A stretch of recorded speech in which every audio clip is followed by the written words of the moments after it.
अस्सलामुअलैकुम। तो dear student, class 11 के लिए chapter number first unit and measurement का आज का हमारा लेक्चर है लेक्चर नंबर 5। हमारा टॉपिक है एरर एंड अनसर्टिनिटी का। तो इस लेक्चर में हम डिटेल डिफरेंस को शो करेंगे कि एरर और अनसर्टिनिटी में क्या फ़र्क है। सबसे पहले हम एरर के बारे में पढ़ेंगे और लास्ट में फिर अनसर्टिनिटी पर बात करेंगे। तो पहले हम डिफ़ाइन करते हैं एरर को कि एरर क्या होती है। एरर को हम इस तरह डिफ़ाइन करते हैं कि एरर जो है ये डिफरेंस है बिटवीन एक्चुअल यानी जिसको ट्रू वैल्यू भी कहते हैं and measured value. Actual value यानी ट्रू वैल्यू और मेजर्ड वैल्यू के बीच में जो डिफरेंस है उसी डिफरेंस को क्या कहते हैं, एरर कहते हैं। फॉर एग्जांपल, अगर मैं कहूँ कि इस वाइट बोर्ड की एक्चुअल लेंथ जो है वो है 1.5 मीटर। अब मैंने आपसे कहा कि इस वाइट बोर्ड की आप लेंथ को मेजर करें और आप बच्चों ने जो लेंथ मेजर की एल प्राइम से डिनोट किया वो सपोज 1.3 मीटर है। तो इस एक्चुअल वैल्यू और इस मेजर्ड वैल्यू के बीच में जो डिफरेंस है वो किसके बराबर है, 0.2 मीटर के बराबर है। तो ये 0.2 मीटर जो है इसको क्या कहते हैं, एरर कहते हैं। और 0.2 मीटर को हम नाम देते हैं मैग्नीट्यूड ऑफ एरर।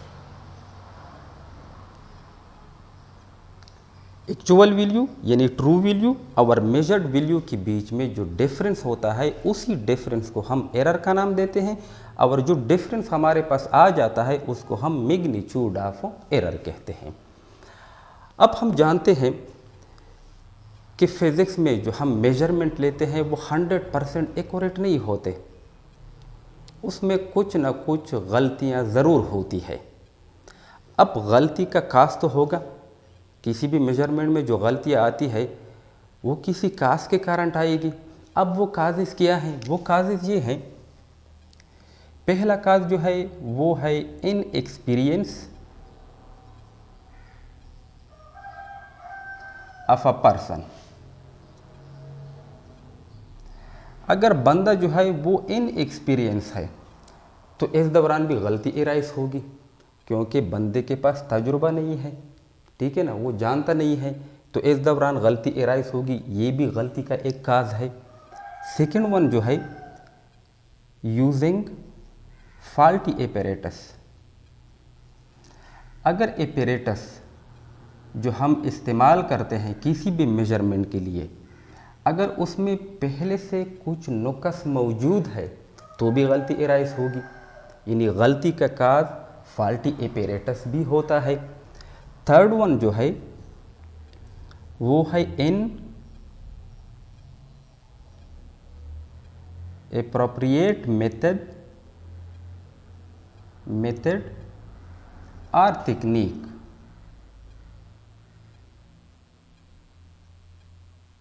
ठीक है ना, जो मेथड हम इस्तेमाल करते हैं, जो टेक्निक हम इस्तेमाल करते हैं वो एप्रोप्रिएट नहीं है, वो इनएप्रोप्रिएट है। तो इसी तरह इन तीनों, in experience of a person, using faulty apparatus या इन एप्रोप्रिएट मेथड और टेक्निक्स, ये तीन क्या है, ये काज हैं एरर के लिए। यानी इन तीनों काजेस की वजह से एरर जो है वो आ सकती है। अब एरर जो है वो लेबॉर्ट्री में जो मिसहेप्स होते हैं, नगहानी आफत, अचानक कोई मिस्टेक हो गई, कुछ हुआ लेबॉर्ट्री में, इससे भी एरर एराइज होती है। या एनवायरनमेंट में सडन चेंजेस आ गई तो इस तरह भी एरर एराइज हो सकती है। यानी ये एरर के काजेस हैं कि किसी भी मेजरमेंट में जो हमसे गलतियां होती है वो गलतियां क्यों होती है, उसके कुछ काजेस होते हैं और वो काजेस ये हैं कि बंदे के पास एक्सपीरियंस नहीं है, या जो एपरेटस हम इस्तेमाल करते हैं उसमें पहले से डिफेक्ट मौजूद हैं, या जो मेथड या टेक्निक हम इस्तेमाल करते हैं वो एप्रोप्रिएट मेथड या टेक्निक नहीं है, या एनवायरनमेंट में सडन चेंजेस आ गए, या लेबॉर्ट्री में स्केप्स हो गए, ठीक है ना, ये भी काजेज में आता है जिसकी वजह से एरर जो है वो एराइज होती है। अब एरर को हम 3 टाइप्स में डिवाइड करते हैं, यानी एरर के 3 टाइप्स हैं।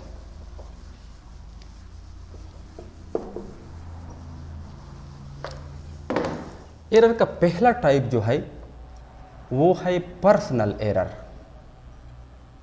यानी पर्सनल एरर क्या होती है, नाम से भी वाज़ेह है, पर्सनल एरर यानी ऐसी एरर जो कि किसी एक्सपेरिमेंटर की वजह से हो जाए, जो कि पर्सन की वजह से एरर आ जाए, उस एरर को हम क्या नाम देते हैं, पर्सनल एरर का नाम देते हैं। अब पर्सनल एरर क्यों आती है, वो इस वजह से कि या तो बंदा क्या है केयरलेसनेस शो करता है, वो केयरलेस है, वो ध्यान ही नहीं देता एक्सपेरिमेंट की तरफ, तो इस दौरान ये बंदा गलती करेगा।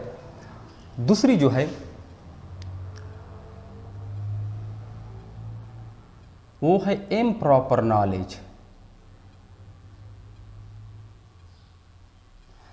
किसके बारे में, इंस्ट्रूमेंट के बारे में। जो इंस्ट्रूमेंट वो इस्तेमाल करता है उसके बारे में उस बंदे के पास प्रॉपर नॉलेज नहीं है, तब भी गलती एराइज होगी, उस गलती को हम पर्सनल एरर का नाम देते हैं। थर्ड वन जो है वो है incorrect reading of a scale.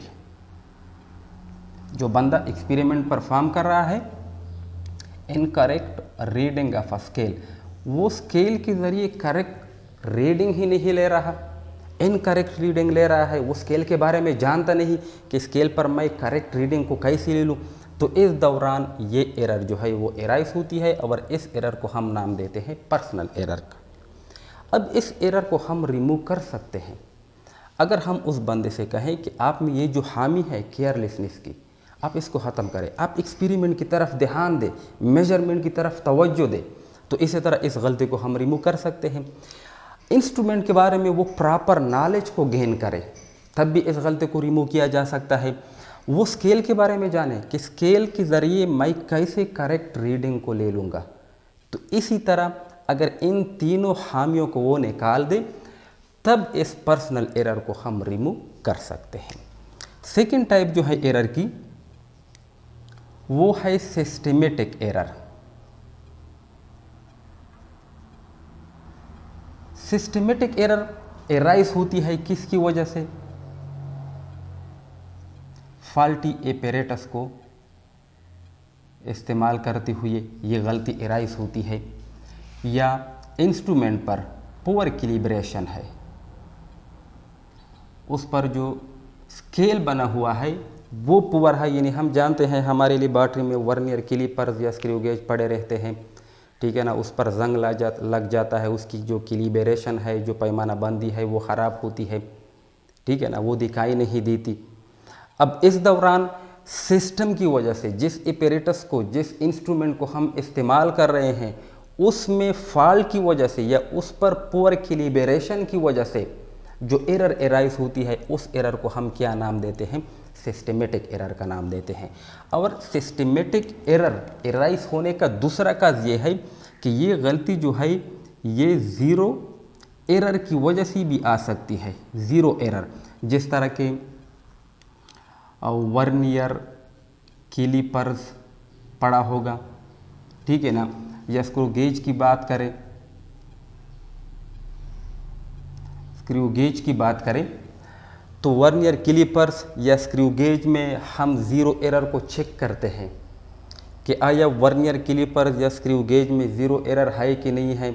अगर ज़ीरो एरर होती है तो फिर हम चेक करते हैं कि वो एरर जो है पॉजिटिव है या वो नेगेटिव है, ठीक है ना।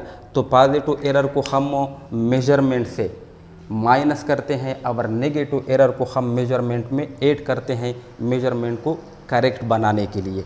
तो सिस्टमेटिक एरर जो है वो ज़ीरो एरर की वजह से भी एराइज होती है।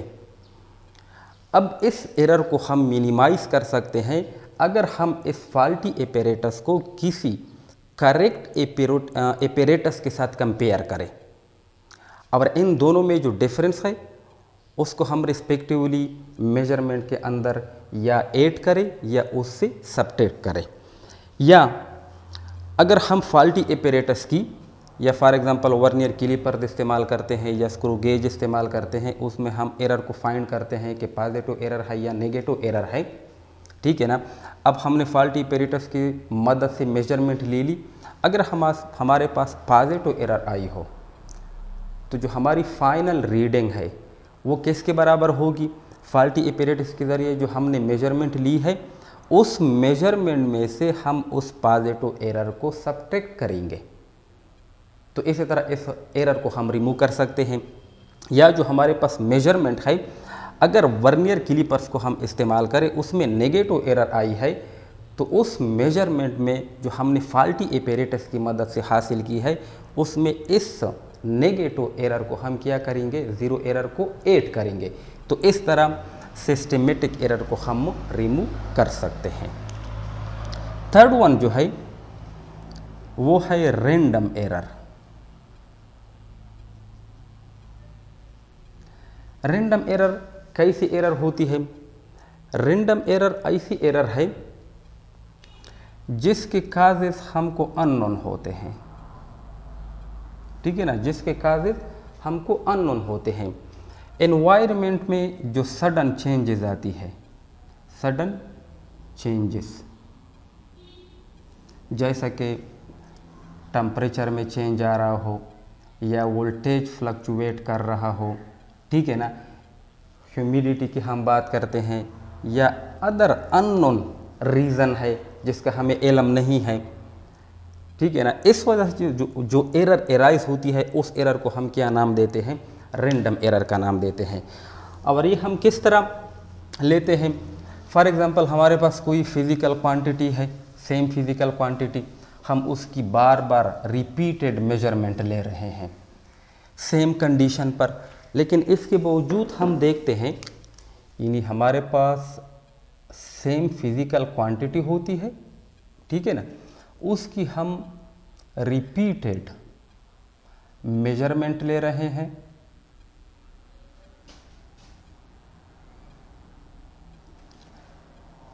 लेकिन सेम कंडीशन पर, same physical quantity, repeated measurement, बार बार मेजरमेंट ले रहे हैं और कंडीशन भी हमने सेम रखे हैं, लेकिन इसके बावजूद हमारे पास हर बार डिफरेंट वैल्यू आती है, हर बार डिफरेंट वैल्यू आती है। तो इस एरर को हम क्या नाम देते हैं? रैंडम एरर का नाम देते हैं। अब ये एरर क्यों आती है, किसकी वजह से आती है? एनवायरनमेंट में जो सडन चेंजेस अगर होती है, या टेम्परेचर में चेंज आ रहा है, या ह्यूमिडिटी में चेंज आ रहा है, या वोल्टेज फ्लक्चुएट कर रहा है, तो इस तरह ये एरर जो है ये एराइज होती है। अब इस एरर को हम मिनिमाइज कर सकते हैं अप टू सम एक्सटेंट। अगर हम क्या करें, लेबॉर्ट्री में फॉर एग्जांपल कोई एक्सपेरिमेंट परफॉर्म कर रहे हैं, तो उसकी जो कंडीशन है, हर एक्सपेरिमेंट के अपने कंडीशन होते हैं, अगर उस कंडीशन को लेबॉर्ट्री के अंदर हम क्या करें, मेंटेन करें या मेंटेन करने की कोशिश करें, और उसी सेम क्वांटिटी की हम सेवरल मेजरमेंट ले लें, सेवरल मेजरमेंट लेने के बाद अगर उन वैल्यूज़ की हम क्या ले लें, मीन ले लें या एवरेज ले लें, ठीक है ना। मीन एवरेज तो जानते हो, जितने नंबर ऑफ मेजरमेंट ले ली उन मेजरमेंट को ऐड करो, जितनी बार ली है उस नंबर पे डिवाइड करो, तो हमारे पास मीन या एवरेज मेजरमेंट वैल्यू हासिल होती है। तो इसी तरह हम इस रैंडम और सिस्टमेटिक या स्टैटिस्टिकल एरर को मिनिमाइज कर सकते हैं। तो ये थी एरर की टाइप्स। एरर को हम 3 टाइप्स में डिवाइड करते हैं। पर्सनल एरर क्या होती है, सिस्टमेटिक एरर क्या होती है, और रैंडम एरर क्या होती है। अब एरर के बाद बारी है अनसर्टिनिटी की, जो कि कन्फ्यूजेबल टॉपिक है। अक्सर स्टूडेंट कंफ्यूज होते हैं कि अनसर्टिनिटी क्या होती है। तो अनसर्टिनिटी को हम डिफाइन करते हैं। अनसर्टिनिटी ये ऐसी एरर है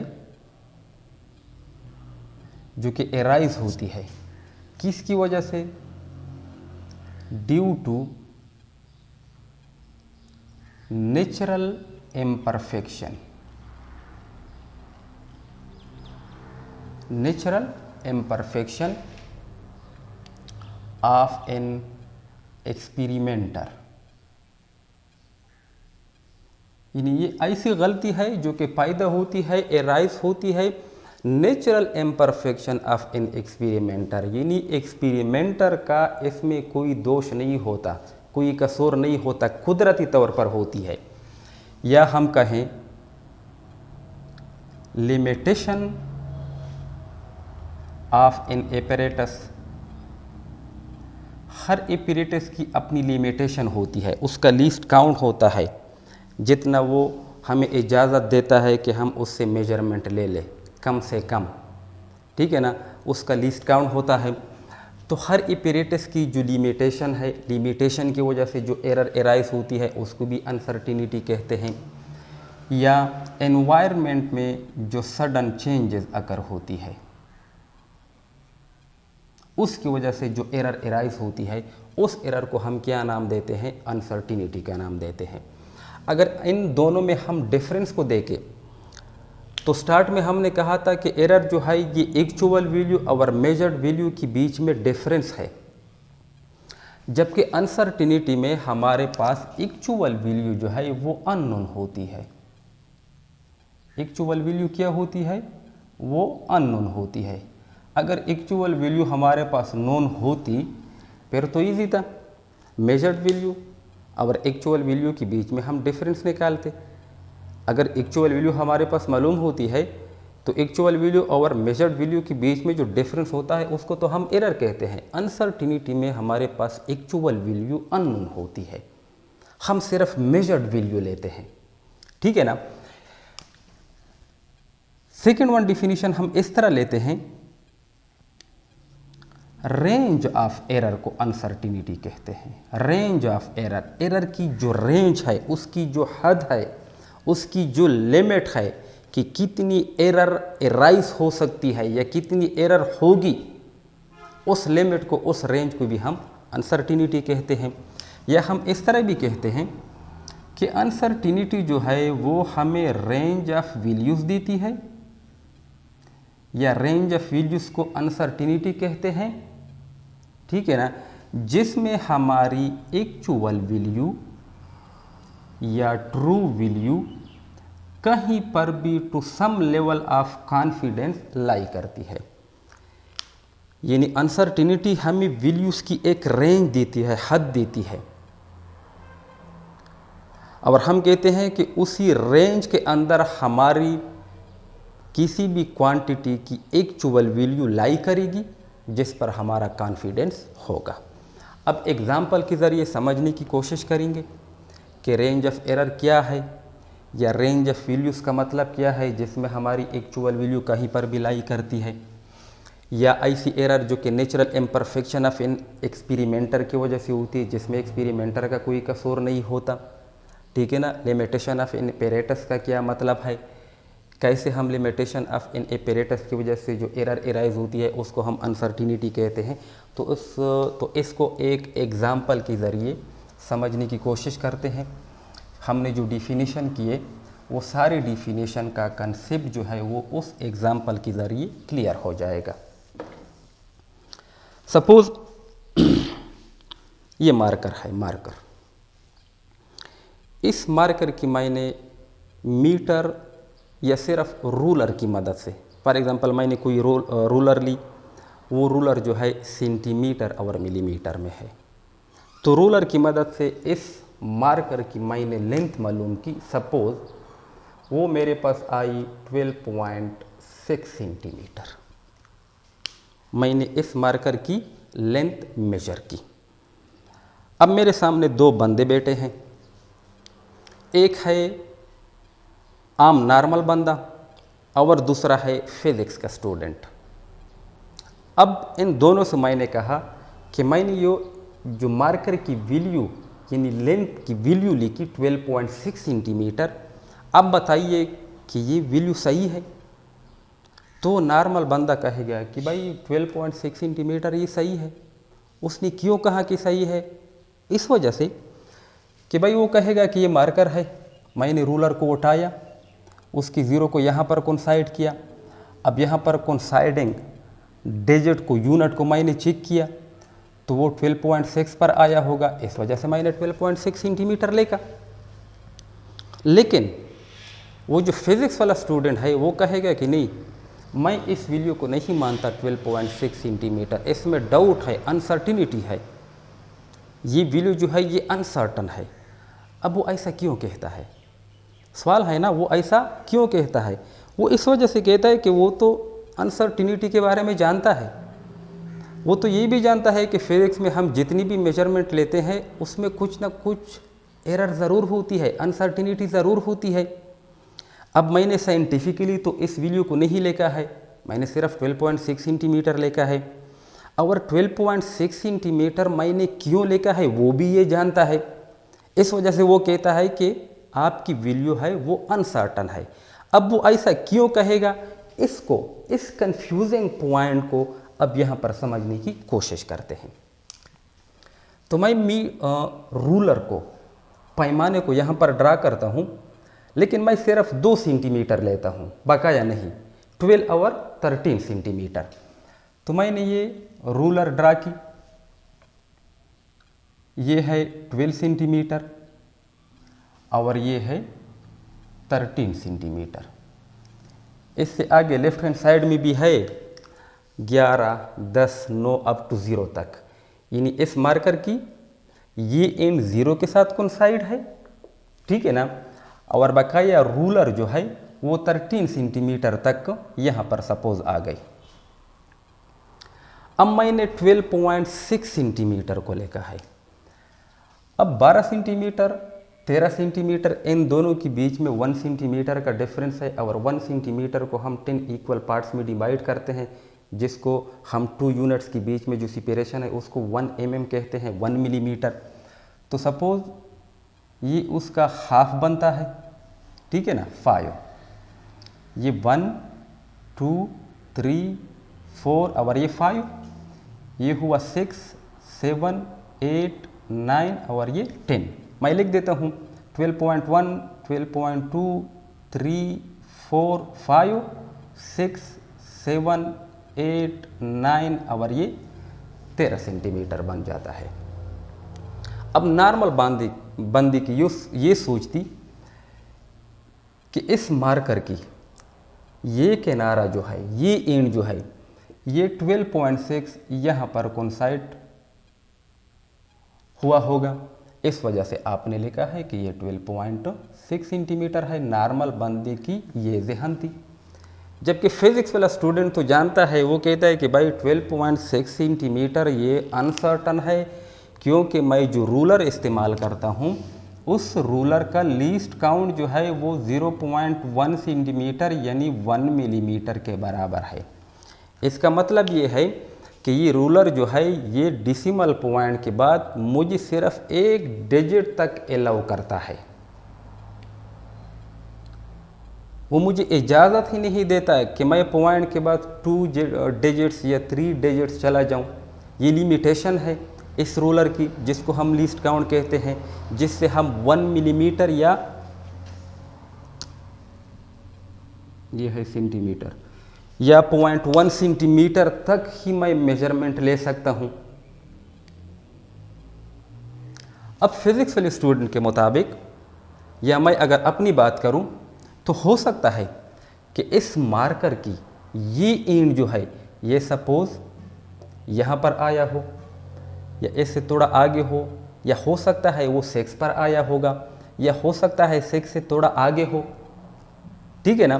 तो इसका मतलब ये हुआ कि 6, 5 इनका अगर मैं हाफ ले लूँ, 6 और 7 का अगर मैं हाफ ले लूँ, तो इन दोनों हाफ के बीच में जो सेपरेशन है ये भी 1 मिलीमीटर है, यानी 0.1 सेंटीमीटर के बराबर है। हम जानते हैं कि 2 कंसेक्टिव पॉइंट के बीच में सेपरेशन सेम होती है। जिस तरह ये कंसेक्टिव पॉइंट 0, 1, 1, 2, 2, 3 के बीच में 1 मिलीमीटर है, तो इसी तरह ये हाफ और ये हाफ इनके बीच में भी सेपरेशन 1 मिलीमीटर या 0.1 सेंटीमीटर का होगा। अब जो रूल्स है वो रूल्स समझाने की कोशिश करता हूँ। वो रूल्स ये है, इन दो हाफ पॉइंट को मैं यहाँ पर लिख देता हूँ, यहाँ पर ड्रा करता हूँ, थोड़ा जूम करके बड़ा बना के। अगर आप इस मार्कर की एंड को, अगर इस मार्कर की ये एंड इस हाफ को टच करे, 5 के बाद 6 और 5 का जो बीच है, जो मिडल है, अगर उसको टच करे तो भी आप 12.6 सेंटीमीटर लिखोगे। अगर वो इससे थोड़ा आगे हो फिर भी आप 12.6 सेंटीमीटर, अगर मज़ीद आगे हो फिर भी 12.6 सेंटीमीटर। इन शॉर्ट, इस हाफ से लेकर इस हाफ से थोड़ा आगे, यानी इसको टच न करे यहाँ तक, इन सेपरेशन के बीच में जहाँ पर भी आपकी इस मार्कर की एंड स्केल के किसी भी पोजीशन के साथ कोइंसाइड करे, आप सिर्फ 12.6 सेंटीमीटर ही लिख सकते हो। किसकी वजह से? लिमिटेशन ऑफ द रूलर की वजह से। क्योंकि 5 और 6 या 6 और 7 के बीच में जो सेपरेशन है वो तो फर्दर डिवाइड नहीं है। अब जब फर्दर डिवाइड नहीं है तो हम अपनी आंखों की, अपनी नज़र की मदद से गेस लगाते हैं, ठीक है ना। इस तरह गेस लगाते हैं कि 6 के बाद 1 2 मैं लिख ही नहीं सकता, क्योंकि limitation of the apparatus, digit के बाद सिर्फ 1 डिजिट तक, डेसिमल पॉइंट के बाद मैं जा सकता हूं। तो इसी वजह से इस हाफ से लेकर इस हाफ से थोड़ा आगे जितनी भी पोजीशन पर अगर आपकी मार्कर की ये एंड कोइंसाइड करे, तब भी आप 12.6 सेंटीमीटर ही लिखोगे। अब फॉर एग्जांपल, अगर इस मार्कर की एंड इस हाफ से थोड़ा आगे हो जाए तो फिर हम क्या लिखेंगे? हम 12.7 सेंटीमीटर लिखेंगे। अब ये तो मैं जानता हूँ कि मेरी मार्कर की ये एंड कहाँ पर कोइंसाइड हुई थी। हो सकता है वो इस हाफ पर कोइंसाइड हो, इस हाफ पर, या इससे थोड़ा आगे हो, या इससे मज़ीद आगे हो, या इस हाफ से थोड़ा पीछे हो। ये तो मुझे मालूम है, ठीक है ना। तो इस बिना पर, चूंकि मैं रूल्स को जानता हूँ, तो 12.6 सेंटीमीटर मैंने लिखा। फिजिक्स का स्टूडेंट वो भी रूल को जानता था, इस वजह से उसने कहा कि नहीं, आपकी वैल्यू में अनसर्टिनिटी है, आपकी वैल्यू अनसर्टन है। लेकिन नॉर्मल बंदा तो नहीं जानता था, बस उसने तो डायरेक्ट कहा कि आपकी ये एंड 12.6 सेंटीमीटर के साथ कोइंसाइड होगी, तो आपने इस वजह से 12.6 सेंटीमीटर लिखा होगा, ठीक है ना। अब ये हाफ 1 मिलीमीटर 0.1 सेंटीमीटर के बराबर है। अगर इस हाफ को हम 2 पर डिवाइड करें तो हमारे पास आ जाएगा 0.05 सेंटीमीटर। यानी 6 से राइट साइड यहाँ से लेकर यहाँ तक हम 0.05 सेंटीमीटर तक जा सकते हैं। इस 6 से पीछे इस हाफ तक, जो कि 0.05 सेंटीमीटर के बराबर है, पीछे भी हम आ सकते हैं। हम आगे भी जा सकते हैं, हम पीछे भी आ सकते हैं। ये तो 6 था, 6 से पीछे भी आ सकते हैं, आगे भी जा सकते हैं। यानी इनके बीच में कहीं पर भी अगर इस मार्कर की ये एंड कोइंसाइड करे, तब यानी हम 12.6 सेंटीमीटर ही लिख सकते हैं, या 12.6 सेंटीमीटर को हम लिखेंगे। हम 0.05 आगे भी जा सकते हैं, 0.05 पीछे भी जा सकते हैं। अब 0.05 और 0.05 ये कॉम्बिनेशन जो है ये किसके बराबर है? 0.1 सेंटीमीटर के बराबर है। यानी हमारी वैल्यू में जो अनसर्टिनिटी है वो 0.1 सेंटीमीटर है। 0.1 सेंटीमीटर ये अनसर्टिनिटी है। हमें रेंज मिला, रेंज ऑफ एरर मिली कि हम कितनी गलती कर सकते हैं, हमारी वैल्यू में कितनी अनसर्टिनिटी है। अब ये 0.1 सेंटीमीटर जो एरर है ये एक्चुअली किसके बराबर है? Least count of the ruler के बराबर है। यानी रूलर का जो लीस्ट काउंट है उतना ही हम गलती कर सकते हैं, या हम इस तरह कह सकते हैं कि हमारी वैल्यूज जो है, मेजर्ड वैल्यू, वो इन रेंज के बीच में उसकी एक्चुअल वैल्यू कहीं पर भी हो सकती है।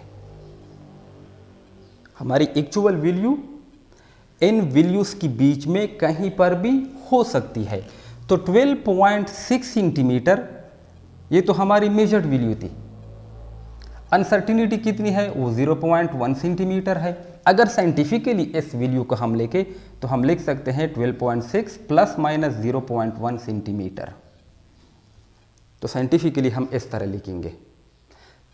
अगर सबसे पहले लेंथ 12.6 सेंटीमीटर की जगह अगर मैं इस तरह लिख देता तो फिजिक्स वाला स्टूडेंट भी कहता कि भाई आपकी वैल्यू जो है ये सही है, मैं एग्रीड हूँ 12.6 प्लस माइनस 0.1 सेंटीमीटर के साथ, क्योंकि मैंने साइंटिफिकली लिखा। एरर का जो लिमिट है वो भी मैंने इंक्लूड किया। अब हमारी वैल्यू अगर 0.1 को हम जमा करें 12.5 और 12.7 के बीच में हमारी ट्रू वैल्यू कहीं पर भी हो सकती है। तो इसको कहते हैं अनसर्टिनिटी। आई होप अनसर्टिनिटी और एरर के बीच में जो डिफरेंस है उसमें आप फ़र्क को समझ चुके होंगे कि क्या फ़र्क है। ये था हमारा लेक्चर नंबर 5। इसके बाद राउंडिंग ऑफ नंबर और सिग्निफिकेंट फिगर्स, ये हमारे टॉपिक आने वाले हैं। क्योंकि हमने यहाँ पर अनसर्टिनिटी की बात की तो इस टॉपिक में मैं सिर्फ सिग्निफिकेंट फिगर को डिफ़ाइन करता हूँ, क्योंकि उसका रिलेशन जो है उसमें हम बात करते हैं number of accurately non digits और फर्स्ट डाउटफुल डिजिट्स की बात करते हैं। क्योंकि यहाँ पर हमने अनसर्टिनिटी में उसका जिक्र किया तो उसी बेस पर, अनसर्टिनिटी के बेस पर हम सिग्निफिकेंट फिगर को सिर्फ यहाँ पर डिफ़ाइन करते हैं कि मैंने यहाँ पर जो वैल्यू लिखी है ना 12.6 सेंटीमीटर, ये तो 12 तो आप मानते हैं कि 12 से तो आगे हैं। अब ये 6 जो है ये अनसर्टन है, ये 5 भी हो सकता है, ये 7 भी हो सकता है, ठीक है ना, ये डाउटफुल है। तो सिग्निफिकेंट फिगर का मतलब क्या है, number of accurately non figure. Accurately non figure क्या है, वो 1 to 12 है। ये एक्यूरेटली नॉन है कि 12 सेंटीमीटर से तो आगे हैं, पर ये 6 डिजिट जो है ये डाउटफुल है, इसमें शक है। तो इसको हम क्या कहते हैं, सिग्निफिकेंट फिगर कहते हैं। यहाँ पर सिग्निफिकेंट फिगर कितनी है, 3, 1 to 6। नो 12.6 इसको हम सिग्निफिकेंट फिगर कहते हैं।